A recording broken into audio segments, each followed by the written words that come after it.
Hello বন্ধুরা, আজকের ব্লগটি মনসা পূজা স্পেশাল। আপনারা দেখে নিন পুরুলিয়ার একটি বিখ্যাত জায়গার মনসা পূজা এবং সে সম্বন্ধে দু চার কথা। সাবিত্রী মূর্তির পুজো বরাবরই হয়। আচ্ছা, তখন ছোট করে মায়ের আয়োজন করে পুজো হচ্ছে।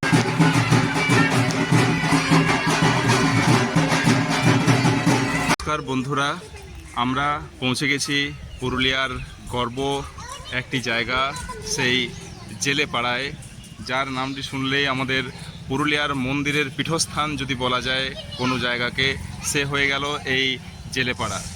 তো এই চত্বরে এই দুর্গা মন্দির, আমরা এসেছি এই মনসা পূজা জেলেপাড়ার আশেপাশে যে জায়গাগুলিতে মনসা পূজা হয় সেই জায়গাগুলি আমরা কভার করব। তো এখানে তো শুনলাম আসার পরে যে এই জেলেপাড়াতে তো প্রায় ঘরে ঘরেই পুজো। তার মধ্যে একটি জায়গা আছে যেখানে বেশ জাগ্রত মা মনসা, এই সেন্সে বলছি যে লোক সমাগম বেশি হয়, ভক্তবৃন্দ অনেক বেশি হয়। ভক্তি কিন্তু সব জায়গাতে একই, ভক্ত এবং ভক্তি। আমরা সেই জায়গাটি দেখে নিই, পুরুলিয়ার একটি বিখ্যাত মনসা পূজা যেখানে হয়। সেই পৌঁছে গেছি পুরুলিয়ার গোয়ালবাঁধ পাড়া মনসা মন্দির প্রাঙ্গণে, যেখানে পুরুলিয়ার সবথেকে জাগ্রত মা মনসা যদি বলা হয় সেইগুলির মধ্যে। আপনার ছেলে নাকি কি মানসিক মানসিক আচ্ছা, কত বছর বয়স? 8 বছর। আমরা শুনিনি সেখানের পুরোহিত মশাইয়ের কাছে এই সম্বন্ধে দু চার কথা। হ্যাঁ, নমস্কার, আপনার নাম? অচিন্ত ব্যানার্জি। অচিন্ত ব্যানার্জি। আচ্ছা, আপনি তো এখানের মেন পুরোহিত। হ্যাঁ, আমি দীর্ঘ 16 বছর ধরে এখানে ম্যান পুরোহিতে আসি। আচ্ছা, রেখেছেন 16 বছর। দীর্ঘ 16 বছর। আচ্ছা, যদি একটু এই ইয়ে সম্বন্ধে, পূজা সম্বন্ধে একটু দু চার কথা বলেন। সাবিত্রী বরাবরই মূর্তি হয়। আচ্ছা, ধীরে ধীরে উত্তরে মা কৃপা করেছেন, মা চেয়েছেন যে এটা আরও বিস্তারিতভাবে পুজোটা হোক এবং ভালোভাবে পুজো হোক। হ্যাঁ, সে ভক্তদের ঢল আর ভক্তদের চাওয়া, আর মা কৃপা করেছেন বলেই পুজোটা এখানে এসে পৌঁছেছে। আচ্ছা, প্রথমে এটা এই পঞ্চোপচারে, কখনো ষোড়শোপচারে পুজো হয়ে এসছে বৃদ্ধিতে। আজকে সেটা বলি প্রথাতে এসে পৌঁছেছে। আচ্ছা, প্রথমে ঝিঙা বলি দিয়ে পুজো হতো আমাদের, প্রথমে ঝিঙা বলি। আচ্ছা, উত্তরোত্তরে বৃদ্ধি পেয়ে এখানে পৌঁছেছে। আজকে পাঁঠা বলি, হংস বলি সবগুলো হয়। যদি একটু বলেন মানে মোটামুটি কত পাঁঠা বলি? পাঁঠা ধরুন 130 পাঁঠা। বা আর এরকম হাঁস হংস মোটামুটি আপনি ধরুন 100-2 হবে। 100-2।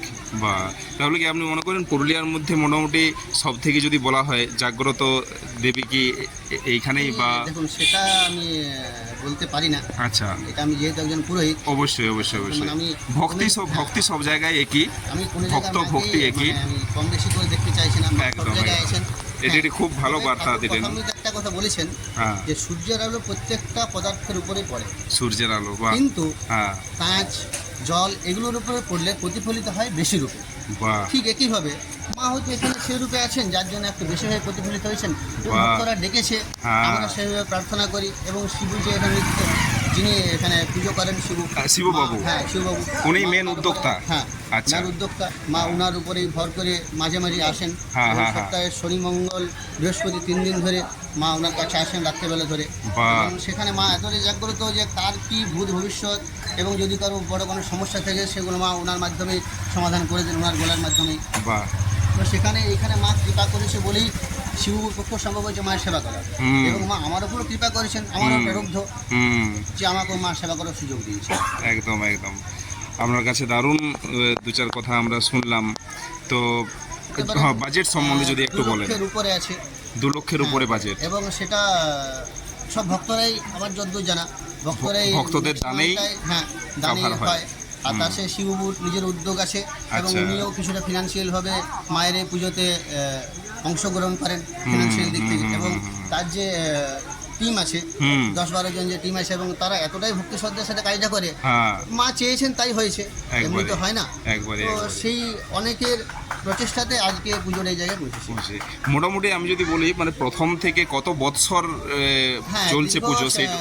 যদি ধরেন 20-25 বছর হবে। 20-25 বছরের। আমার আগে একজন পুরোহিত পুজো করতেন। আচ্ছা। তো মা ঘটনা সূত্রে তাকে, উনি হয়তো কোনো জায়গায় কোনো ভুল করেছেন বা ওনার কোনো জায়গায় একটা ভুল ছিল, আচ্ছা, সে আচ্ছা। পুজোতে হোক আচ্ছা, বা বিশ্বাস যাই হোক, সেটা হতে পারে, হ্যাঁ। মা নাকি ওনাকে আসন থেকে ছুঁড়ে ফেলে দেন। আচ্ছা। তার পরের বছর থেকে মা আমাকে নিয়ে আসেন ঠিক, এবং ঠিক, আমি ঠিক। সে তখন থেকে এখানে আছি হ্যাঁ। এবং আজও অবধি আছি এবং মা যতদিন চাইবেন হ্যাঁ। ঠিক ততদিন থাকা হবে। আপনার বাড়ি? আমার বাড়ি গোশালামোড়। বাহ, যাই হোক, আমরা এক খুব ভালো পুরোহিত মশাই পেয়েছি। আর আমাদের এ তো পুরুলিয়ার এক বিখ্যাত পূজা মনসা পূজা। তো আপনার হাত ধরে এই ট্রেডিশন চলছে এখানে, বজায় থাকুক এই আমরা চাইবো। নমস্কার, সময় দেওয়ার জন্য ধন্যবাদ। আমার সাথে জয় হোক, সবার ভালো হোক, সবার উপর কৃপা করুন, সবার ভালো হোক, সবাই আনন্দ থাকুক। যদি একটু যদি আমরা মন্ত্র পাঠ একটু যদি আপনার মুখে শুনি, দেখুন, খুব ভালো আমি লাগবে। মন্ত্র ফোনে বলতে চাইছি না, আচ্ছা। এগুলো ঠিক নয়। আচ্ছা, আচ্ছা, আচ্ছা, আচ্ছা, ওকে, ওকে, ওকে, ওকে, ধন্যবাদ। এটা নিজেকে হাইলাইটস করা হবে, একদম, আমি একদম, পুজো করি বা পুজো জানি, একবারে, ঠিক একবারে। নয়। বাহ, তবে হ্যাঁ, খুব ভালো। এটা বলতে পারি যে হ্যাঁ, চেষ্টা করি ভক্তি শ্রদ্ধার সাথে মায়ের নিষ্ঠাভাবে পুজো করার। বাকি মায়ের কৃপা আছে বলে সেটা সম্ভব হয়েছে। বাহ, এটা আমার ধারণা। খুব ভালো, থ্যাংক ইউ, ধন্যবাদ। তো কেমন লাগলো বন্ধুরা আজকের এই প্রতিবেদন, অবশ্যই কমেন্টে জানান।